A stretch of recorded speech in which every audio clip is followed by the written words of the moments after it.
Ok. Lexique vidéo. Donc, lorsque je te demande de couper, couper, ça veut dire boum, l'arrêter dans son élan. Et c'est souvent au visage. Ok? Donc, ici, boum, je coupe. Et je casse la distance. Normalement, l'arbitre, il appelle Yame. Sinon, vous êtes là, Wakarate, vous reprenez. Donc, si je te dis pique ou coupe, c'est ça que ça veut dire, encore une fois. Là, boum.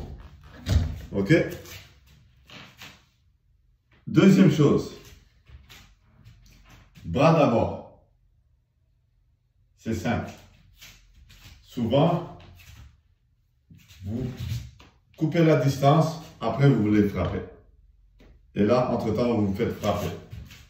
Donc, si je te demande bras d'abord, c'est ça. Quand tu démarres, tes bras sont déjà partis. Et pour ça, il faut avoir une garde. Arrêtez de combattre comme ça. Donc, ici, il faut être modeste, il faut être simple, travailler bien. Bonne garde. C'est tes bras qui arrivent. L'autre, tu lui rends ça difficile d'absorber et de remiser. Donc, bras d'abord. Donc, ça veut dire, ici, tu n'avances pas ton corps pour frapper après. Ça arrive souvent. Ok. Maintenant, quand je te demande fixe. Fixe, ça ne veut pas dire rester comme ça. Ok? Tu es là, mais je veux que tu sois solide sur ta jambe arrière. Ok? Surtout, quand tu dois contrer. Tu es là, hop, hop. Pousser sur la jambe arrière, boum, je compte. Quand je te demande de fixer, donc, ça veut dire d'être solide sur tes jambes ici. Ok? Et en général, tu as ton poids légèrement en arrière. Même si tu bouges, ok? Fixe. Donc, ça ne veut pas dire reste comme un robot fixe comme ça. Voilà. Une autre chose que je veux préciser.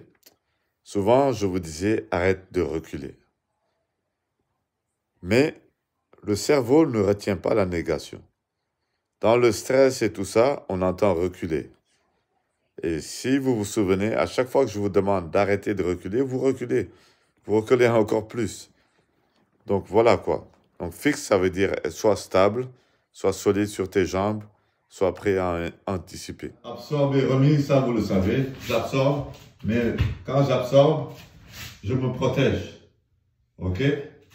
Boum, je remise propre, je reviens. Absorber, remiser. Ça, je pense que c'est assez clair. Lorsqu'on vous dit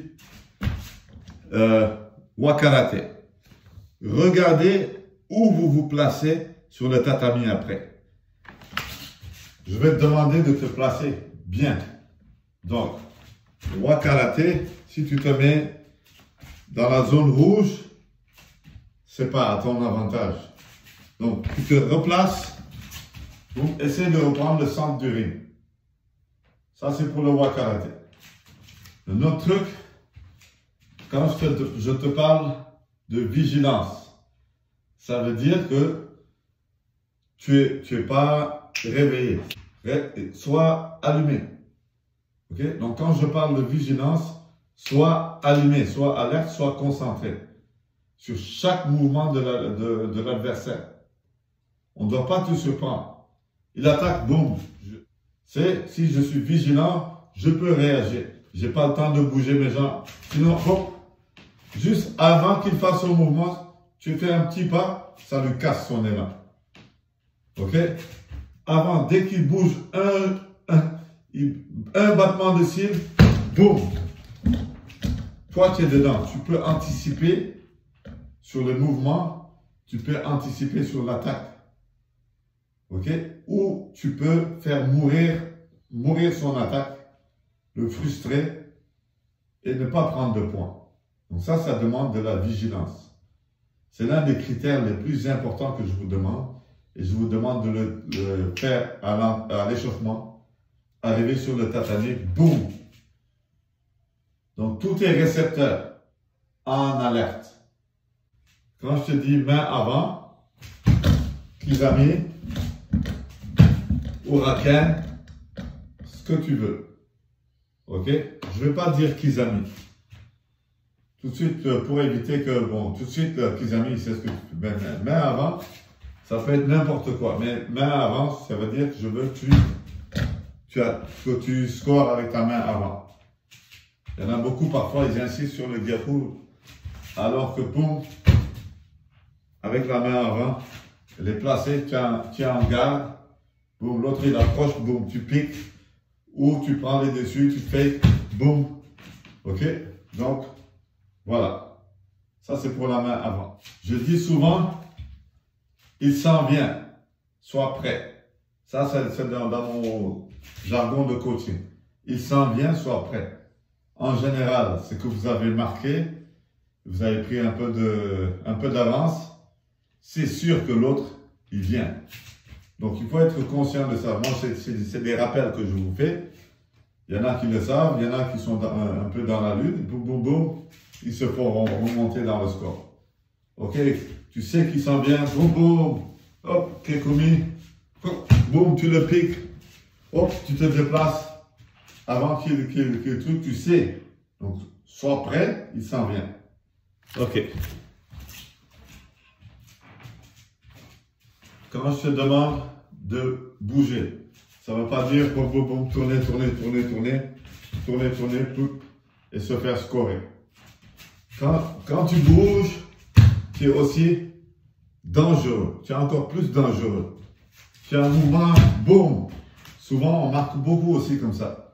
Donc, quand je te demande de bouger, d'accord, on perd du temps, on évite le score, mais on est prêt. Tout de suite, boum, hop, boum, je marque.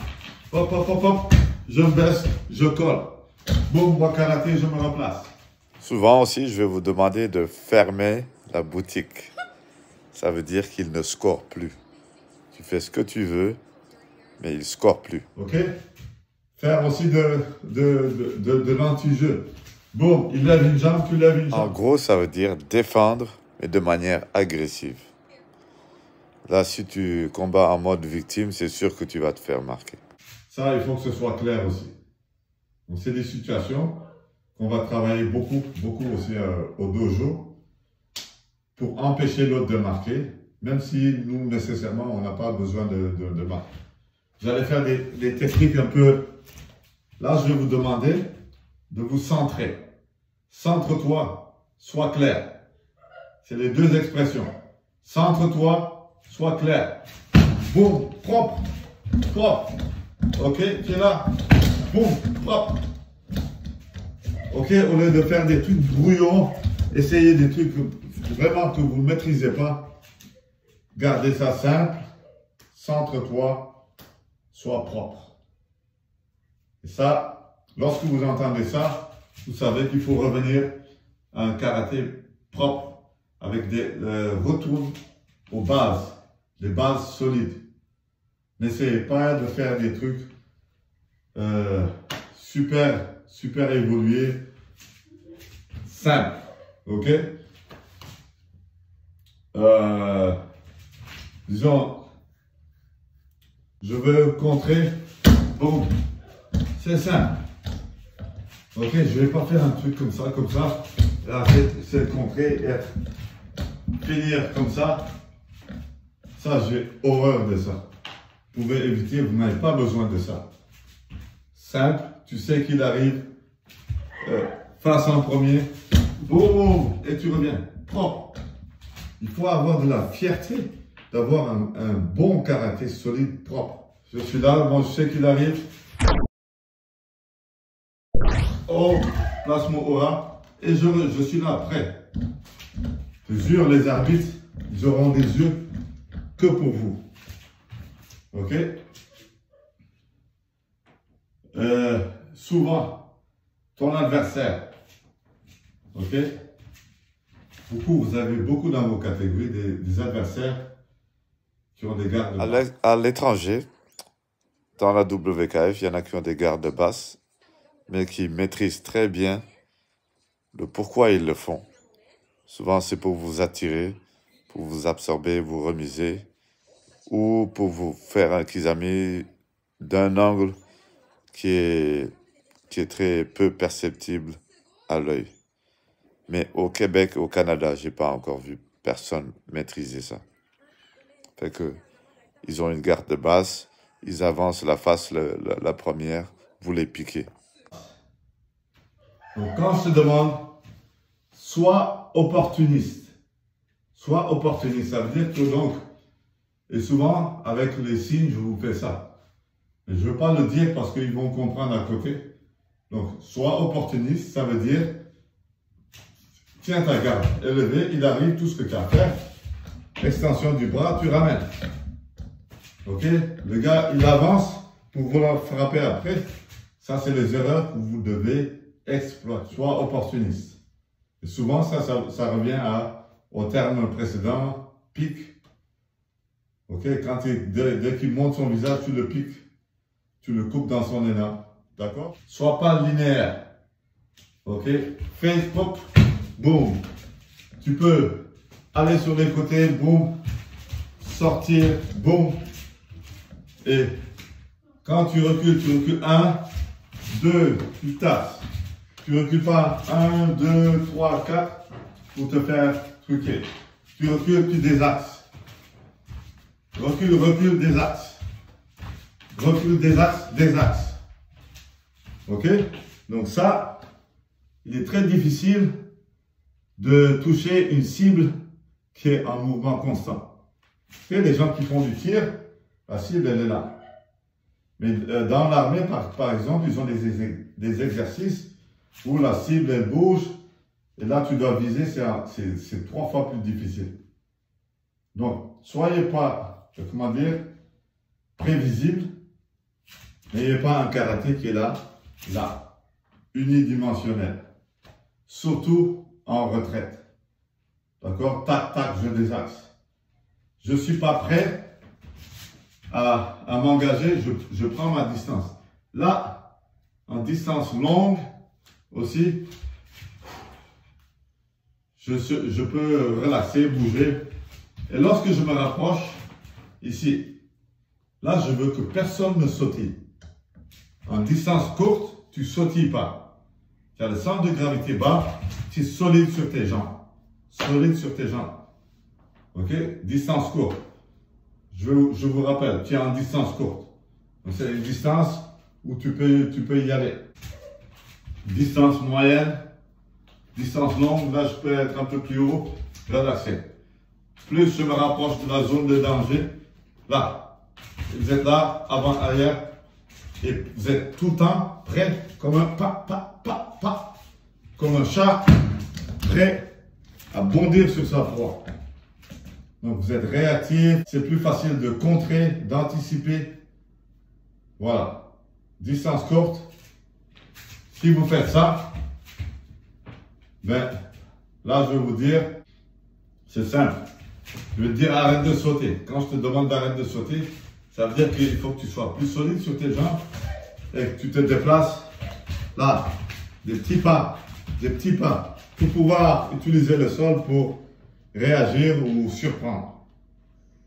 Donc voilà, je pense qu'on a fait. C'est le jargon, ok, que je veux que tous les coachs utilisent. Il n'y aura pas de confusion. Ah, j'ai pas compris ce qu'il voulait me dire. Ne vous attendez pas à ce que le coach vous dise tout quoi faire, ok? Soyez un peu plus autonome. Voilà, tu fais une attaque tout de suite, tu te rends compte, tu dois te rendre compte que bon, je suis pas dans la bonne distance, j'ai pas le bon timing, tu t'ajustes. Le coach, s'il voit que tu n'as pas compris, c'est là qu'il intervient avec les mots-clés et te dire, bon, ajuste ta distance. Voilà, mais ne vous fiez pas trop sur le coach. Soyez plus... Là, nous, notre job, c'est de vous rendre le plus autonome possible. C'est pas nous qui combattons. D'accord? Donc, tu fais ton kizami, rends-toi compte. Tu peux pas faire, je sais pas, 5 mawashi au corps qui ne marquent pas. Et tu persistes. C'est là qu'il y a un problème. Donc, tu en fais un, ça marche pas dès le premier. Dès le premier, tu t'ajustes. Ou tu regardes le coach, tu n'es pas sûr, là, on va pouvoir vous aider. OK? Donc, il y a certains athlètes qui aiment qu'on leur dise quoi faire et tout, mais il y a des limites à ça. Il y en a d'autres, quand tu leur parles, ils se sentent stressés et autres. Voilà. Voilà le but de cette vidéo. Le langage, il va être clair. Les attentes par rapport à vous, c'est clair. Et je pense que prochaine compétition, on va essayer de mettre tout ça en application. Et au dojo aussi, on va faire des mises en situation, des simulations de compétition. Les coachs vont pratiquer aussi la communication avec les athlètes. Il faut qu'on soit tous sur la même longueur d'onde. Et là, on va être encore plus efficace. Voilà, merci.